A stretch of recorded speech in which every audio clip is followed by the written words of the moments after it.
Los ministros de Justicia de Iberoamérica se reúnen en Quito, en la sede de la UNASUR, para abordar diferentes temáticas y los avances relacionados al área de justicia. Nos acompaña ahora la ministra de Justicia y Derechos Humanos de Ecuador, Ledy Zúñiga, quien nos va a hacer un balance preliminar de esta plenaria que se ha desarrollado este lunes en Quito. Ministra, buenas tardes. Buenas tardes. ¿Qué se ha discutido este día? ¿Qué experiencias se han intercambiado y cómo se ha avanzado en esta plenaria?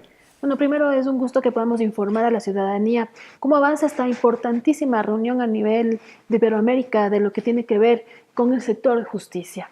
Es la primera vez que se realiza en el Ecuador una plenaria de ministerios de justicia en el ámbito de la CONJIP, lo cual demuestra que efectivamente hay interés por parte de los países iberoamericanos y del mundo en la reforma de justicia que se vive en nuestro país. No es coincidencia que hoy en esta plenaria tengamos la representación de 20 países, aquí justamente a través de altas autoridades, 13 ministros, procuradores generales de las naciones, secretarios de Estado, nos visitan desde distintos países justamente para en esta plenaria aprovechar y conocer de cómo cómo se han presentado los avances en materia judicial y penitenciaria en el Ecuador. ¿Y qué temas se han abordado hoy día?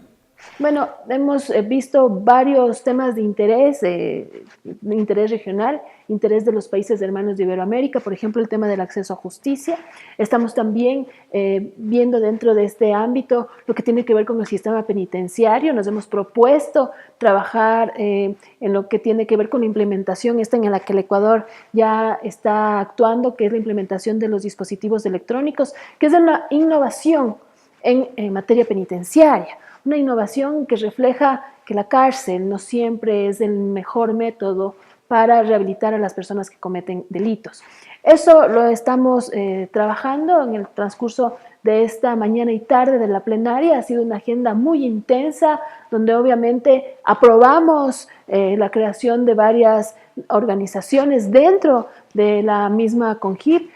Acabamos, por ejemplo, de firmar ahora los estatutos de una nueva federación, que es la Federación de Mediación de Latinoamérica, dando justamente prioridad a esta forma alternativa de solucionar los conflictos para que no sea siempre la vía judicial. Es decir, problemas de la cotidianidad, del día a día, no merecen ir siempre a resolverse en un juzgado, pueden a nivel de mediación resolverse, y eso también lo estamos poniendo dentro de la palestra ahora en esta plenaria de ministros de justicia a realizarse en nuestro país. Ministra Zúñiga, ¿qué buenas prácticas de Ecuador se han resaltado por parte de sus homólogos de Iberoamérica? Sin duda, el tema penitenciario es uno de los ejes que más llama la atención a nuestros países hermanos, porque al igual de lo que pasaba en nuestro país, en otros países hermanos todavía tienen problemas con el sistema penitenciario, porque recuerde usted que los sistemas penitenciarios, las personas privadas de libertad, no siempre son los problemas más visibles que tienen los estados, pero sin embargo conllevan una afectación muy grande a los derechos humanos de estas personas, y el Estado ecuatoriano ha sido, con la voluntad política del presidente Correa, ha sido un referente justamente en la atención que le ha dado a las personas privadas de libertad, porque la ciudadanía lo que debe entender es que la población penitenciaria en algún momento va a obtener su libertad. Y es responsabilidad del Estado que cuando recupere su libertad, esas personas estén rehabilitadas, puedan volver a reinsertarse por la seguridad ciudadana. Cuando yo siempre hablo de rehabilitación, y como comentábamos ahora con nuestros ministros homólogos, la rehabilitación social, la inversión en rehabilitación social es una inversión a corto plazo en seguridad ciudadana. Las personas que han cometido delito por cualquier razón que ésta sea, en algún momento recuperan su libertad, y es obligación estatal que justamente estas personas estén en condiciones aptas de no volver a delinquir y de tener una forma, una alternativa para rehacer su vida alejada de la vida delincuencial. Justamente la ministra de Justicia de Perú nos comentaba que Perú había declarado una emergencia penitenciaria, y también destacaba el ejemplo de Ecuador en esta materia con la construcción de megacárceles, decía, o megacentros de rehabilitación. Y destacaba que no solamente se trata de eso, sino de una atención integral, como lo ha hecho Ecuador. Ella resaltaba esto. En este sentido, queremos recordar cuál es la inversión que ha hecho Ecuador para el tema de rehabilitación social, ministra. Nosotros tenemos más de 300 millones de dólares invertidos solamente en infraestructura penitenciaria. Hay cosas que son importantísimas y que marcan un antes y un después en el sistema penitenciario ecuatoriano, y esto tiene que ver con infraestructura. Habían cárceles en nuestro país que no prestaban las mínimas condiciones para por lo menos garantizar mínimamente la calidad de persona de aquellos que estaban detenidos. No había otra opción que derrocar, que volver a construir, porque las condiciones en las que estaban eran tan deplorables que ni siquiera una modificación a esa infraestructura permitía poder tener condiciones mínimas. Esta inversión era necesaria y forma parte de la transformación integral del sistema penitenciario. Es un eje importante, porque el otro eje tiene que ver con el tratamiento penitenciario. Sin duda, sin la infraestructura que hoy tenemos no habríamos podido garantizar que se elimine el hacinamiento, pero sin la infraestructura que hoy tenemos, el resultado más importante que podemos tener en el sistema penitenciario es de haber reducido en 10 puntos la reincidencia delictiva por la implementación de este nuevo modelo de gestión. Y usted comentaba justamente en una entrevista con Andes la semana pasada que el hacinamiento y disminuir el hacinamiento y avanzar en una verdadera rehabilitación social se puede dar cuando hay un trato digno para las personas y seguridad para estas personas, para las personas detenidas. Que las cárceles no sean una especie de bodega de humanos, ¿no? Así es, había que dar ese paso. No había cómo hablar de transformación en el sistema penitenciario sin contar con nueva infraestructura. Era imposible. Por eso nosotros lo tomamos muy motivado, que países como, por ejemplo, como Perú, que nos invitaron a un encuentro justamente del sistema penitenciario hace un año, y desde ahí sacaron algunas buenas prácticas que tenemos en el Ecuador para tener un mejor sistema penitenciario, un sistema penitenciario mucho más humano, pero sobre todo que garantice una verdadera rehabilitación social. Y uno de esos puntos que se tomaron en cuenta es justamente poder tener estos nuevos centros penitenciarios donde se alberga un buen número de personas privadas de libertad, pero que tienen una administración, digamos, individual por cada sector. Recuerde usted que en el Ecuador los centros regionales de privación de libertad que tenemos tanto en Cotopaxi, en Guayas y en Azuay y en Turi, tienen divididos por sectores, pabellones, dependiendo de la peligrosidad del delito cometido por la persona privada de libertad. Entonces, esta sectorización de los centros penitenciarios nos permiten garantizar una oportuna y adecuada rehabilitación dependiendo del nivel de peligrosidad y del tipo de delito que se haya cometido. Hay un plan de vida que se diseña para los privados de libertad que les obliga a que ellos cumplan sus obligaciones dentro de los centros y que accedan también a sus derechos. Es de doble vía. No es solamente garantizar los derechos de los privados de libertad, es exigir que la población penitenciaria cumpla con todos los protocolos, con todas las medidas de seguridad que tiene que acatar dentro de los centros. Ministra, toda acción humana es perfectible, o sea, nunca se llega a lo óptimo. En este caso, Ecuador, ¿qué otros pasos va a dar para asegurar el acceso a la justicia, para mejorar el tema de rehabilitación social? Claro, hemos avanzado mucho y lo importante es seguir moldeando estas reformas que hemos implementado en nuestro país, reformas de carácter normativo que sin duda han sido también el camino, la puerta que han permitido y que han viabilizado que se pueda dar esta transformación, no solamente en materia de justicia, sino también en materia penitenciaria, el poder contar con una nueva carrera judicial, ¿no es cierto?, donde podemos contar con jueces aptos y probos para poder dictar justicia, la coordinación a nivel interinstitucional, que obviamente es un puntal importantísimo en poder garantizar como Estado la no impunidad y la seguridad ciudadana, es muy importante, y obviamente la infraestructura. Retos, por supuesto, existen y debemos aprender en los avances que tengan los países hermanos. Por ejemplo, ser más enfáticos en trabajar en lo que es la mediación y el conflicto alternativo de pequeños problemas cotidianos que no necesariamente deben solucionarse en el ámbito judicial. Eso ya lo estamos trabajando en el Ecuador.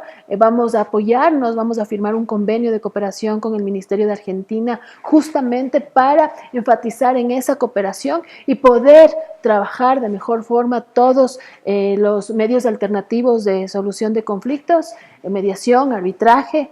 Eso lo vamos a profundizar. Hemos logrado mucho de lo que va en la implementación tanto del Código General de Procesos, por ejemplo, que ya prevé este tipo de solución a los conflictos, y también poder tener el análisis, ¿no es cierto?, de toda la aplicación de esta reforma, ir mejorando, ir midiendo cómo se ha venido aplicando esta reforma, que es una reforma nueva. Códigos en nuestro país que tienen 2, 3 años de vigencia merecen un constante seguimiento para validar qué es lo que se ha hecho bien y los posibles hierros que también pueden haber para poder ir teniendo una norma que permita asegurar que en nuestro país la justicia, el derecho, los derechos humanos están garantizados. Ministra, hay el reconocimiento de organismos internacionales como la CONGIP. El propio presidente de la Corte Interamericana de Derechos Humanos también ha destacado los avances de la justicia de Ecuador. Y de parte de la ciudadanía, ¿qué percepción hay de parte de los ciudadanos en Ecuador de los avances o de la transformación del sistema de justicia? Mire, yo creo que los cambios son evidentes. Yo mismo, más allá de la función que tengo, soy abogada, fui estudiante de Derecho y recuerdo la peregrinación que debíamos pasar en su momento nosotros en lo que eran los tribunales de justicia. Primero, el haber logrado la gratuidad en el sistema de justicia. Antes había una limitación y una barrera de carácter económica que fue superada con la Constitución del 2008. Antes había que pagar una tasa para acceder a justicia, es decir, había un sistema de justicia solamente para aquellas personas que lo podían pagar. Nosotros hemos eliminado a través de la Constitución esa barrera que es tan importante. Hemos también, por ejemplo, en tema de infraestructura, recuerde usted cómo eran los juzgados hace más de una década, lugares donde era una rutina diaria, que se pierdan juicios, que se pierdan expedientes, no había a quien reclamar. En estos 10 años el camino que se ha recorrido nos ha dado logros en lo que tiene que ver con el sistema de justicia, pero todavía debemos seguir mejorando lo que tiene que ver con prevención, ¿no es cierto?, en materia del cometimiento de delitos. Yo creo que eso es un enfoque que distinto debe adoptar el sistema de justicia. No solamente trabajar ya cuando se da el hecho, sino también buscar de forma de que justamente este tipo de reuniones permitan a los ministros diseñar políticas públicas en la prevención del delito. Eso es muy importante. Es decir, valió la pena lo que el presidente decía, que se jugaba el capital político por transformar la justicia, que incluso le valió en su tiempo bastantes críticas de parte de la oposición. Sin duda ha valido la pena. Ya no tenemos cortes rodeadas por tanquetas, como así pasaba cuando se pensaba que a través de las tanquetas se querían cambiar jueces en cortes nacionales y demás. Ahora los derechos humanos se respetan, la justicia se brinda para todos y para todas con acceso gratuito, sin discriminar a nadie, una justicia que llega de forma oportuna, que es importante dentro del concepto global de lo que tiene que ver con justicia. Retos por cumplir, sin duda, quizá el fortalecimiento, como le decía, en la prevención del delito es importante, esta articulación internacional para poder eliminar estas bandas ya que trabajan a nivel internacional. Eso también es muy importante y lo estamos viendo desde el ámbito ahora de la CONGIF. ¿Qué se espera para la continuación de la plenaria el día martes, aquí en la mitad del mundo? Bueno, tenemos varios temas todavía por ver, por definir. Como le digo, tenemos algunas exposiciones pendientes. Yo creo que va a destacarse, a quedar pendiente un trabajo justamente que permita a los ministerios de justicia establecer condiciones mínimas para la aplicación de ciertas metodologías, por ejemplo, hablando de dispositivos electrónicos, hablando del sistema penitenciario, es decir, establecer un estándar que permita a los estados saber cuál es la línea correcta a seguir en la implementación de estas nuevas metodologías, garantizando los derechos humanos y logrando una unidad y una integración a nivel de Iberoamérica y del mundo en lo que tiene que ver con justicia, buscando siempre el bien común, la reparación a la víctima y la prevención en el cometimiento del delito. Gracias, ministra. Gracias también. Nos acompañó la ministra de Justicia y Derechos Humanos del Ecuador, Lady Zúñiga, en este balance preliminar de la 20ª plenaria del Consejo de Ministros de Justicia de Iberoamérica. Nos encontraremos en otra oportunidad. Muchas gracias.